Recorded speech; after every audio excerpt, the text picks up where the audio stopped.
And now, let's begin our conference by introducing our first presenter. I would like to begin briefly by introducing our Congressman Kevin Brady of the Fighting 8th Congressional District.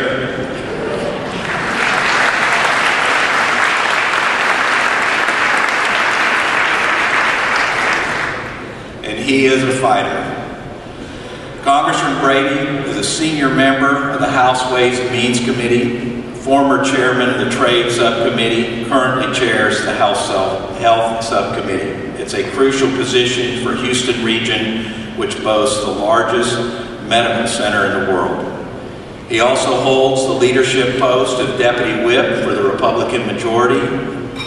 Prior to his election in Congress, Congressman Brady was a member of the Chamber of Commerce Executive for 18 years, including 10 years as president of our Woodlands Chamber of Commerce.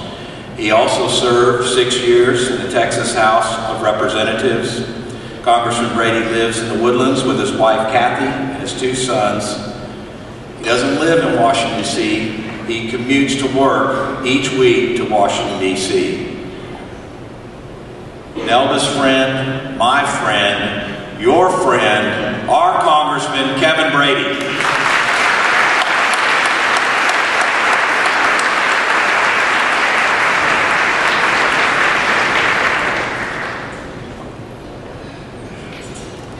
Can I take Bruce with me to introduce me everywhere in America?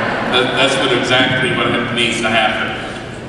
Bruce, thanks for your leadership, Nelda, as well. More than a decade helping lead this amazing event, but longer than that, leading our community. So thank you both for us looking at a region that, frankly, your leadership and ours helped build. So thank you for all that. To Greg, yeah, please join me in thanking Nelda and Bruce. I want to thank Greg and Jeff for a great job leading this event. Record-setting, over 700 people here today, continues to grow. It really tells you how valuable this conference is and how important our economy is as we're making decisions going forward. And of course, Danny's leadership of the Chamber and Karen Hoyle and just a great professional staff. We really have an A team here, and we're just so fortunate for that. Let me, looking for here it is. The slides going forward. Economically, 2015 really is a year of uncertainty. Texas is, I believe, in a better position than much of America, but energy prices and their impact on the region, the community, a national economy that's sort of still in second gear, and we're hopeful gets into third. Federal Reserve beginning finally to normalize interest rates, the impact on that, and then just looking broader. The impact of Greece and Europe, Russia, China, the global economy, all of which affects an international region like ours in a significant way. And then as Bruce is pointing out, I think most importantly, I think the unspoken question still on everyone's mind in this room, which is, why didn't Seattle run the ball down in the last play? What were they thinking? It's appropriate that we meet today. Remember these pictures?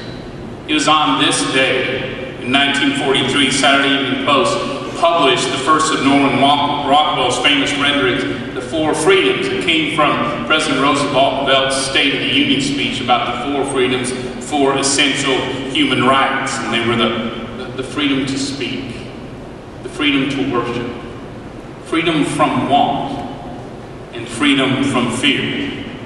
Well, we have, as a country, economic freedoms as well. The freedom to profit from our labor and our risk, the freedom to succeed or fail on our own, the right to own and transfer property. And I think foremost among our economic freedoms is the freedom to trade.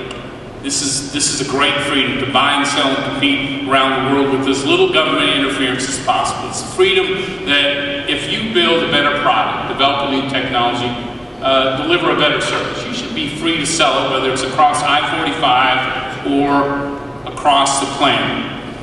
And the freedom goes the other direction. If someone else builds that new technology and delivers that new service, you and I ought to have the freedom to buy it for our family and for our company with as little government interference as possible. And wrapped up in the freedom to trade is another great freedom, which is the question of who has the power to decide what products are on the shelves and what prices they're offered to you and me. Who decides what products are there and at what price? Is it Washington? Is it special interests, unions, environmentalists, industries that don't want to compete? Or is it you, the consumer? Well, the answer in free trade is you decide as consumers. The number of choices that we see today, that my wife sees at the store, that all of us shop for day in, day out in our business and in our lives, those choices are exploding. And as a result of thousands of businesses competing from around the world ferociously for your business, the average family in America saves $10,000 a year on lower prices and better choices because of the freedom to trade. And today, in an economy where paychecks have been stagnant now for a number of years, those savings for a family or a business is more critical than ever. So if we step back and just look at America's economy today, there's no question it's growing, but this still continues to be the weakest recovery in half a century. Right now, where we ought to be, we're missing an economy, a hole in our economy the size of Australia's economy. We're missing about 5.5 million jobs. That's enough to put everyone looking for work in 45 states back to work. And we're missing from an average family of four's paycheck each month, $1,030 each month. That buys a lot of utilities and fuel for the car and savings for college because this recovery isn't up to speed. And we talked before about what is the solution to an economy sort of stuck in second gear. And the solution is tax reform, building a more competitive, fair, flatter tax code. It's rebalancing regulation in a 4 or 5 year period with the highest red tape in Washington's history. It's a sound dollar that we can count on as we go forward. And I think maybe as importantly as any of that is free trade. The opportunities in trade are just enormous. As business people, we go for the customers. And 95% of the world's customers live outside the United States. About 80% of the purchasing power in the world are outside the United States. And although we're very free as a country, what we find is when our businesses go outside America to compete, we find these America need not apply signs, where our companies aren't competing on a level playing field. Free trade and the agreements that go with it are all about tearing down the American need not apply signs, giving us and our workers a chance to compete on the level playing field. What we know works to do that are free trade agreements. Agreements we reach with countries and regions around the world, and what those agreements translate into is more sales and more customers. And on the sales part, we run big trade surpluses with our trading partners that we have agreements with, but per person they buy 12 times more than the country next to it we don't have an agreement with. So these are customers and customers who buy from the U.S. and Texas. Trade-related jobs, and we have a lot of them right here in Houston, Montgomery County. They pay more than other jobs, about 18% more, and they're more likely to survive tough economic times than other jobs. So trade is important both as a principle and economically. It's really important to Texas. I'll leave Houston is made for trade with amazing economic power here. I'll let John at the port talk about that. But in trade, Texas has 3 million jobs already tied to trade. Our ability to sell and ship around the world. No state exports more than Texas. To put it in perspective, we sell $325 billion a year, just our state, around the world. That's the economy the size of Colorado. Gil, Texas sells Colorado to the world every year. Coloradans hate when I say that, but ever since they legalized pot, they're like, oh, it's cool, it's good.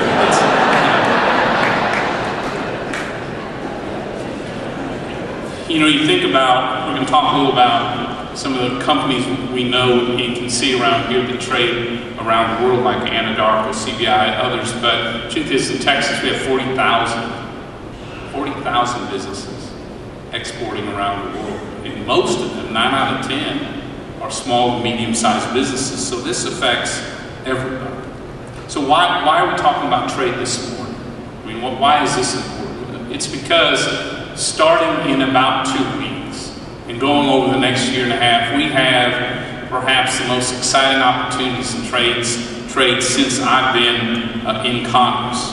We've got the opportunity to have access to 1 billion more customers in the fastest growing region of the world, Asia Pacific, and with a whole new opportunity in Europe. So let's talk about these real quick.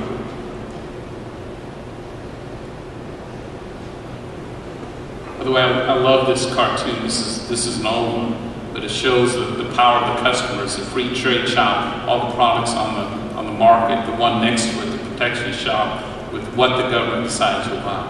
Let's talk about the Trans-Pacific Partnership. This is really the first 21st century trade agreement that's being developed. It's between the U.S. and 11 Asia-Pacific countries. Some, like Australia, Canada, and Mexico, are already trading partners, but it gives us an opportunity to really smarten up our global supply chains with our businesses used to compete around the world. But 5 of these countries are new trading partners for us. Japan, third largest economy in the world, New Zealand, Vietnam, together 500 million new customers, 40% of world trade. You and I know we go where the customers are at, and we go where the growth is at. We need to be in the Asia Pacific region. This is the most dynamic growth area in the world. 80% of the economic growth of the world is expected to be among these countries and in this region over the next 5 years. This is an agreement that really goes beyond the borders. Trade agreements used to be what import duties do you pay and how much can we sell into a country. Now, in this century, we go beyond that border. We go into those barriers that are not so obvious, they're more subtle, but they keep our products and services out of that region. The Trans-Pacific Partnership is really about going after investment and regulation, ability for small businesses in our area to compete in that region. What I like about this agreement, what's different, is that most trade agreements are between me and you, the U.S. and one country, or the U.S. and Central America. But this one is between at least 11 countries, and it's designed as a plug and play. It's designed with certain standards of openness, the ability to plug into these economies. And if another country in the future wants to open their market and allow us access, we don't have to renegotiate the whole agreement. You plug into it. Now that makes it harder to negotiate up front. It gives it so much more value on the back end. And the other thing different about this is that oftentimes the barriers for Texas products are in regulation. It's not in the quotas of how much we can sell or the import duties of what it raises the price of it. It's often designed like putting an American plug into a European socket. It doesn't fit. And it's designed to not fit.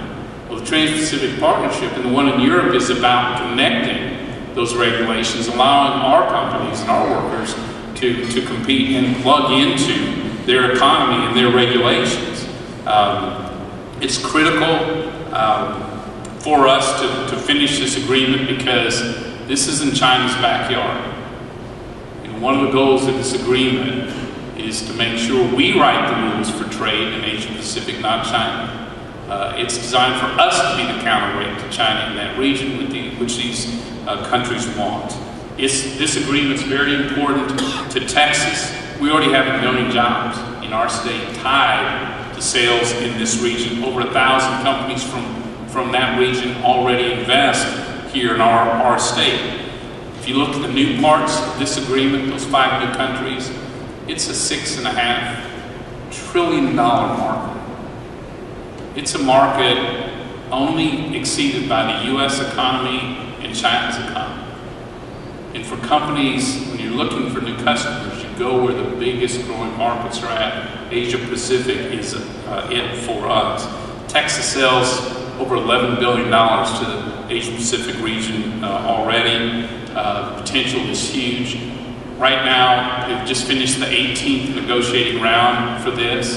They're really in the end game on this trade agreement. That's always when the issues get tougher, you know, and it gets harder to close it out. But experts believe that we'll close out this agreement here in the spring. We'll get a chance, we hope, if it's a good solid agreement at the end, to vote on this later in the fall. But for Texas and for the U.S., Trans-Pacific Partnership is a key new opportunity, you know, right on our front door. We've got another one, the second one as well, the Transatlantic Trade and Investment Partnership. This is Europe. This is a new trade agreement with Europe, which to those 28 member countries. We already have the world's largest trading partnership between us and Europe. It's an old and somewhat reliable trading relationship. We sell a lot to Europe, $500 billion a year, tons of investment, tons of jobs.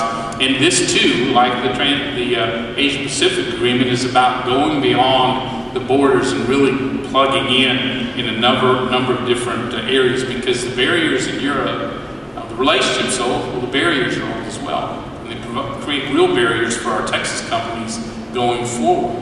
I think this is important because the U.S. and Europe have always had trade disputes. We don't fight it out among each other, we fight it out on the world stage. This is an opportunity for us to sort of face up as two major trading partners, solving those disputes in agriculture, in regulation, and in a number of financial services, so that we can compete in those markets. They've finished 11 negotiating rounds here. I'd say they're midway through the negotiating process. We're hopeful they complete this agreement by the end of the year. This too, even though this is an old relationship, there are old barriers that need to be knocked down. For Texas, this is a big market, and with agreements set to get even bigger. We sell $37 billion a year to Europe already. We have a lot of our key exports, petroleum, computers, electronics, all of that go there. Reverse is true, Europe invests in Texas in a major way. Every analysis of this agreement, among the top winners of it, Texas always ranks number 1 or number 2. So let me bring it back home.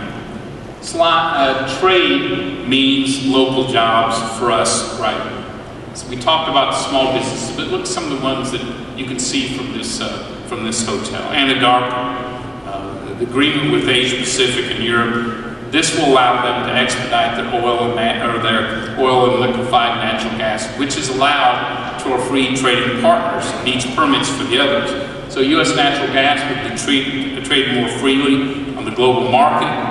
The U.S. is well positioned to be the first mover in that energy to both Asia Pacific and Europe. It offers an alternative to Russia. Gas in that global market allows free access.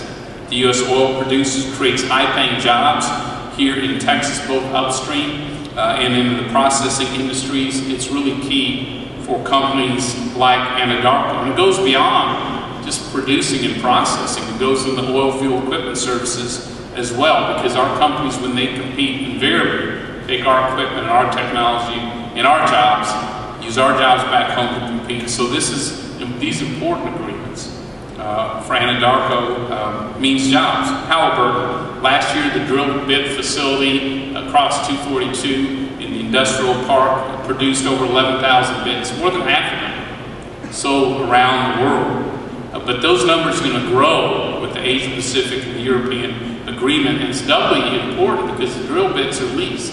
So not only are they produced for those markets, they come back here to be refurbished. All of that creates jobs here at home. CB&I, right on the lake, half their revenues, more than half, are earned outside the United States. They're tracking in Asia Pacific and Europe more than $7.5 billion of potential projects. If they come to fruition, you're looking at nearly $94 billion of new sales and projects for a CBI alone. And those projects support good-paying jobs right here in those two buildings on the lake, and because they can source better, they're in a global business with petrochemicals and power and oil and gas, so their ability to work in one region depends upon their success in the others. So their ability to what they're doing in Australia and Peru today puts them in a great position in Europe and Asia Pacific going forward. Baker Hughes, the research manufacturing plant here on Grogan's Mill, again, many of their revenues from around the world. When they try to compete in Asia Pacific and Europe, they have import duties that make them less competitive when they try to win those projects. These agreements take away those barriers, allow them to compete, and at a time when energy prices are creating some disruption in the market, agreements like this, customers like that, are even more important to good-paying jobs on Grogan's Mill. But before we get to that, before we can pass these two agreements, we have to have what's called Trade Promotion Authority. And we're going to begin the Ways and Means Committee. We're going to begin to move that legislation here in the next 2 weeks. And what it does, trade is really set in the Constitution of Congress. So Trade Promotion Authority lets Congress sort of flex its constitutional muscle, setting the rules for trade agreements. And that's exactly what it does. It directs this president and the next to negotiate trade agreements to the objectives, the new 21st century objectives. It directs when they consult with Congress, and in return we set a firm timetable so you can't have special interests delaying these important agreements. And our trading partners know if they negotiate tough agreements where they make tough choices, they know they'll get an up or down vote in Congress. So, our access to 1 billion new customers depends upon Congress's ability to pass Trade Promotion Authority and the President's ability to close out these agreements. And we're going to need help from the business community and chambers of commerce in this state to help create the votes and convince lawmakers to pass the Trade Promotion Authority, because it is the only thing standing between us and 1 billion new customers. Let me conclude with this. The freedom to trade should mean the freedom to trade energy. We should be selling our liquefied natural gas and oil around the world. I mean, it is an important part of economics. It's an important part of our strength as a country. Right now, as you know, you can only sell natural gas to our trading partners without a permit. The administration's only approved 9 of 48 applications. They ought to approve them all and let the market work, because the bottom line is these are very expensive facilities to build. They'll only build the ones that work in our market. But for Texas, exporting oil and natural gas, over the next 5 years, natural gas, 40,000 jobs. For Texas, that's as many as layoffs as we've seen relate to the oil price, making it up in one ability to be able to sell natural gas. For oil, over time, 155,000 jobs for Texas, being able to compete on the world market. And more importantly, you know, we'll be able to free countries and regions from the tyranny of oil giants like Russia and flex our muscles as a country going forward. So, look, in a year of somewhat uncertainty, in a region with a very strong economic outlook, starting in the next couple of weeks, we have a chance to create opportunities to get Washington out of the way, the interference of trade to expand our economic freedom and allow us to compete on a level playing field. That's why trade's important and why trade is important today. So with your permission, Nelvin, Bruce, can I stop and take some questions? I think we only have a minute or two left, but are we good, Steve? Great.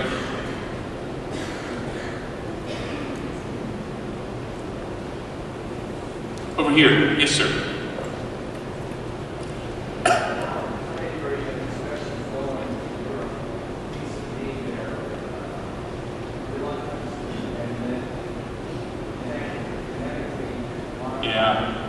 Yeah, David Vogt, I didn't see you there with the lights. The question was,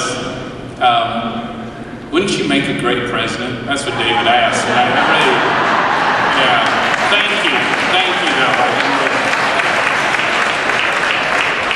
David asked, you know, is it tough with the European agreement because of their reluctance to recognize genetically modified foods and products, and that is one of the biggest sticking points. In fact, in all of agriculture, they set up barrier after barrier after barrier. Our insistence in this agreement is that they use sound science.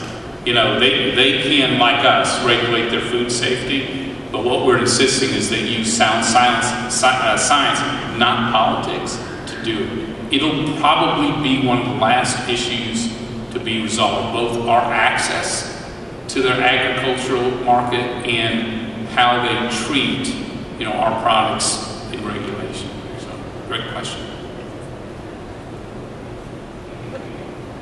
Okay, I'll tell you what. Thank you for having me here today. Trade, we are made for trade. In Montgomery County and the Houston region, this means jobs for us. I'm going to need your help as we go forward to make sure we get a chance to get this access. Thank you very much.